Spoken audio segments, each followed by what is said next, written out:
What's happening? It's Larry Loudpack bringing you the latest in cannabis news and culture. In here with my man Malik, the manager. Wagwan. And this is Fuego News. Let's get it. An attempted armed robbery at a dispensary was stopped by a security guard on the Caribbean island of St. Vincent when he shot at the assailants, forcing them to flee the scene. 5 suspects allegedly entered Green Lava Dispensary forcefully around 2 a.m., armed with guns and knives. The workers quickly dispatched their armed security service hired by the company, while the robbers attempted to break into the storage area for cash and product. Security arrived to the scene in less than 15 minutes before the storage area was breached, and engaged in a shootout with the suspects before they were forced to run off empty-handed. They said, "Nah, son. Get up out of here." Apparently, they're one of the only actual dispensaries on the island, too. You know, it's not that big of an island. And they're like the #1 dispensary there, so they got the big bread. They're the big target. And they're only operating off of cash, correct? Yeah, yep. They have the same problems we got here. The banks won't mess with them. Also, this company, Green Lava, apparently has dispensaries in Jamaica as well.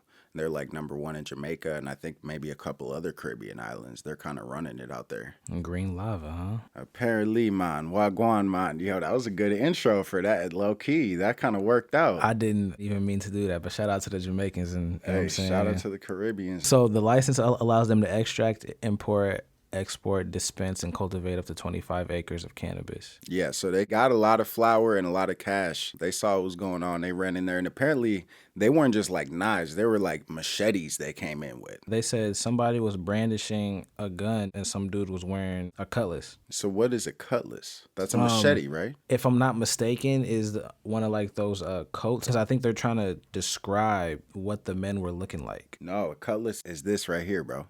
It's like a machete. One had a gun and then one had a... These niggas came in with pirate swords. Hey, they're on an island. They were pirates probably, bro. Think about it. They're on an island.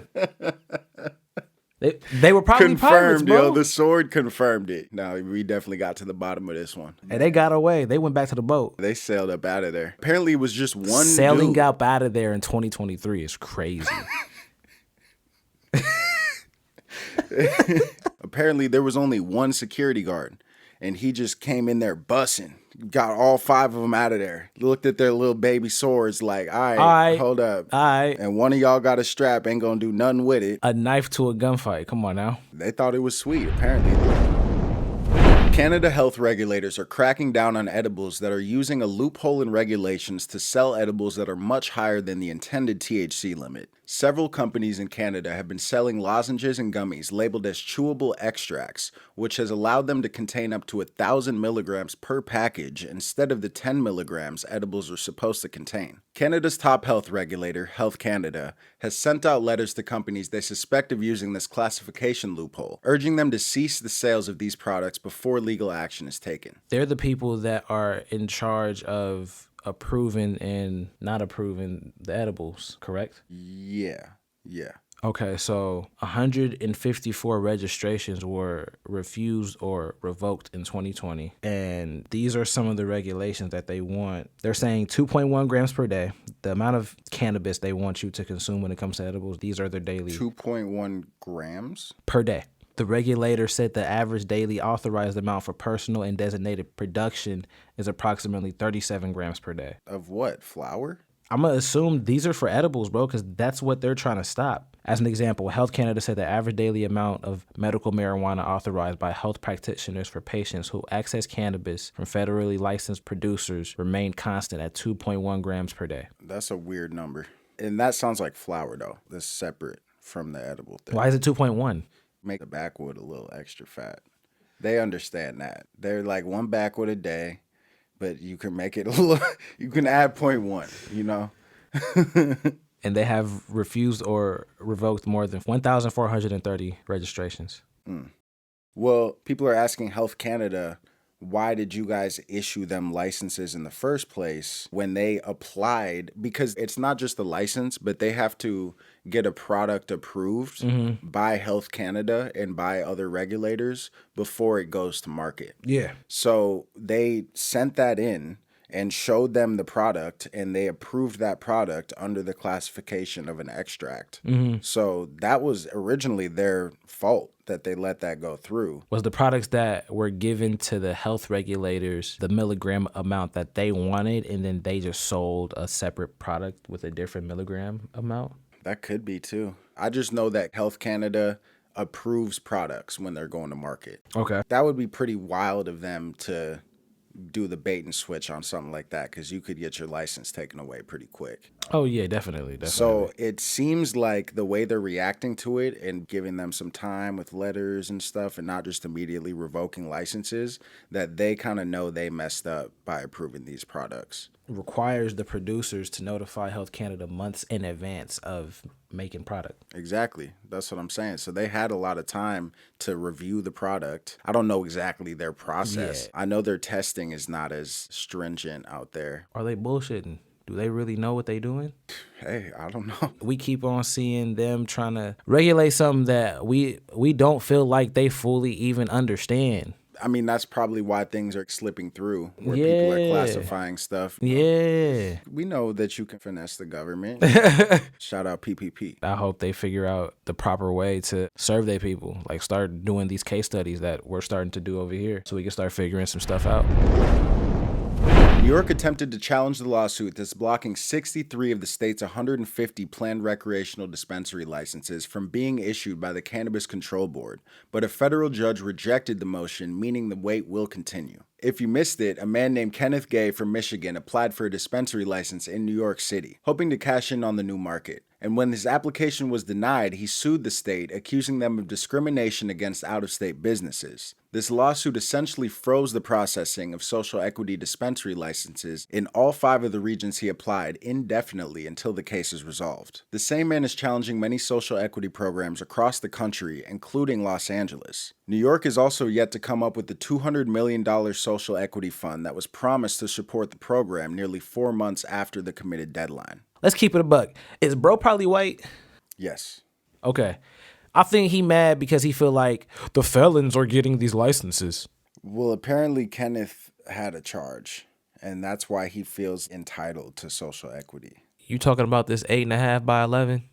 8.5 by 11? Yeah, he a white sheet of paper. He's a goofy, man. But apparently he caught a charge, he caught a charge in Michigan. He's causing hell in a state that he not even from. Messing it up. Literally messing it up for all these other people that have lived in the state and have been convicted in the state. Born and raised.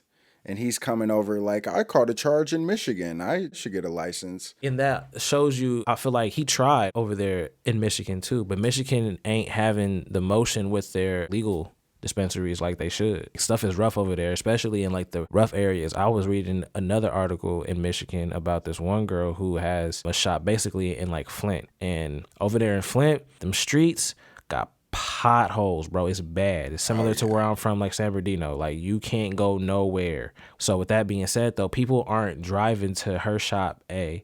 B, she is a medical shop. Like, she can't even sell to rec people. Yeah. So people are coming in and she's denying more people than she's even buying.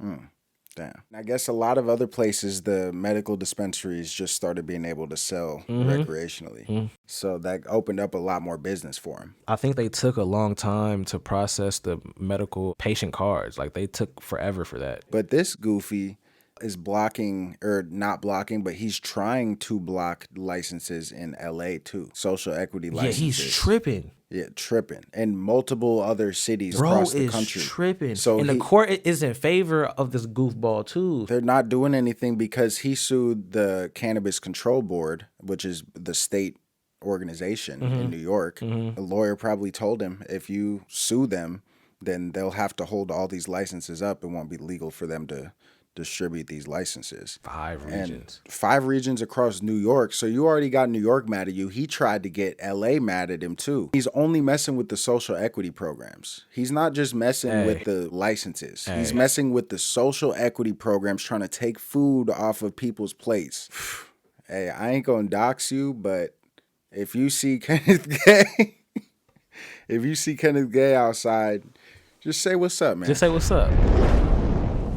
The CEO of a cannabis delivery company in Washington, D.C. has pled guilty to laundering $3.5 million through illegal transactions after it was found that the company did not actually have a license to sell cannabis. Connor Pennington, CEO of Joint Ventures LLC, was operating his weed delivery service like any other, advertising, filing tax forms, and the rest. But behind the scenes, Pennington was directing his workers to make frequent bank deposits to company accounts in amounts of less than $10,000 to not cause any scrutiny, and taking other steps to cover any tracks that might give up a secret. People conducted business with them thinking they were making legal transactions, and Joint Ventures made millions of dollars out in the open without ever securing a license to sell or deliver weed. Pennington's sentencing was set for May, and he faces a maximum penalty of 20 years in prison. No licenses, no nothing. Bro is bold. Big Ran up 3.5 M's. And you know what? To be honest with you,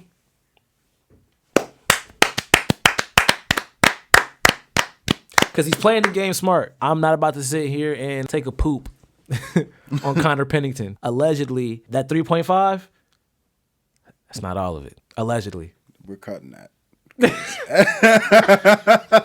The feds be on YouTube. I'm being nowadays. way too loud. You a legend in my eyes, bro. Connor's legendary for that. You played the game smart. Hey, let's pull him up. I don't think he gonna get 20 years though. Yeah, no, he's not getting. He's not getting no. Look, go in there, lose some weight. You know what I'm saying? Get big, get swole on him, come out a better man, and start going crazy on him.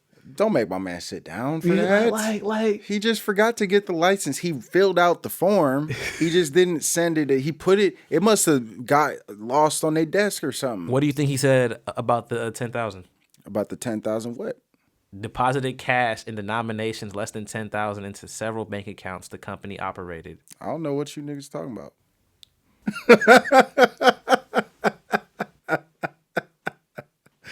Ooh, hey, I ain't gonna hold you. We teaching y'all something right now. I hope you're paying attention. I really do. That's just what we made that. That's day. just what we made that. I'm sorry. We averaged about 9,500 a day. That's just about the average end of what we was doing. You know what I'm saying? DEA data has shown that marijuana legalization is linked to reduction in opioid demand in a study published by the Health Economics Journal. The study looked at data on prescription opioid shipments in 11 states that legalized adult use cannabis between 2010 and 2019, comparing them to states where weed is still prohibited. They found that recreational legalization is linked to a 26% reduction in pharmacy-based distribution of opioids, the most common being codeine. A study using Medicaid data on prescription drugs showed similar results last year. However, this is the first study of this kind ever done using the DEA's tracking system of all controlled substances, called Automation of Reports and Consolidation Order System, which details distribution by hospitals, pharmacies, or other various endpoints. All the lean sippers was like, oh, we can go get weed now. We gonna put the sauce up. We can go get weed. That's crazy though, because a lot of people be doing it with the codeine, to be honest with you. But actually, according to last week's episode, you would need more codeine because you smoking weed and you feel it less. You would. Yeah. You would actually. Well, even without pain, I think you just wouldn't feel the lean as much if you're smoking weed.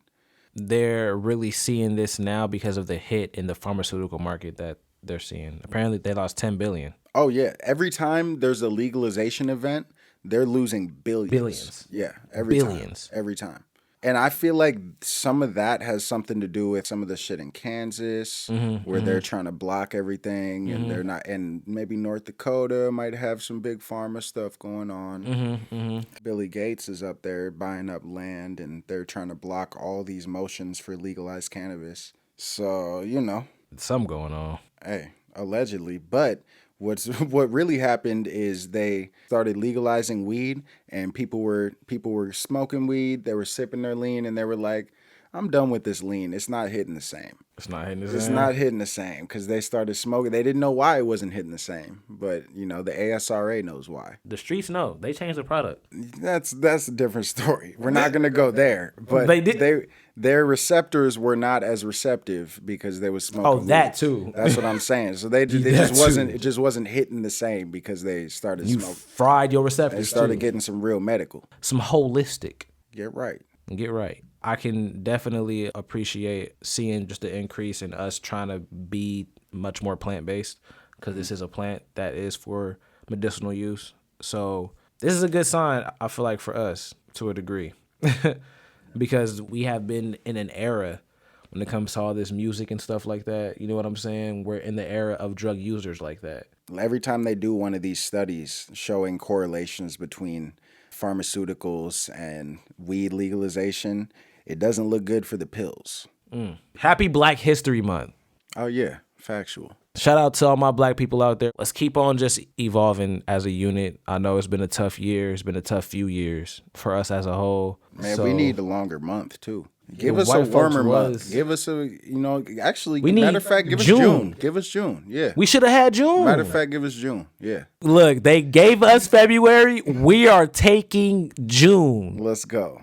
You feel me? Hey, thank you for watching. Subscribe, like, Fuego News. All that.